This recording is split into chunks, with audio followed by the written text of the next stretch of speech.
If you want to maintain your privacy while using Apple Music, you can easily hide your online status.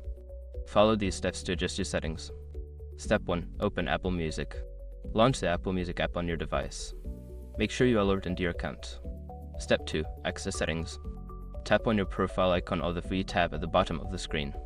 Look for the settings gear icon, usually located in the upper right corner. Step 3. Go to Privacy Settings. In the Settings menu, scroll down until you find the Privacy section. Tap on it to access your privacy options. Step 4. Adjust online status. Look for the option that says Show My Activity or Show Online Status. Toggle this option off to hide your online presence from other users. Step 5. Confirm changes. After toggling the setting, exit the Settings menu. Your online status should now be hidden, and you can enjoy Apple Music without others seeing when you are active.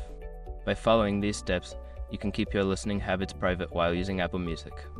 Enjoy your music without the worry of being seen online.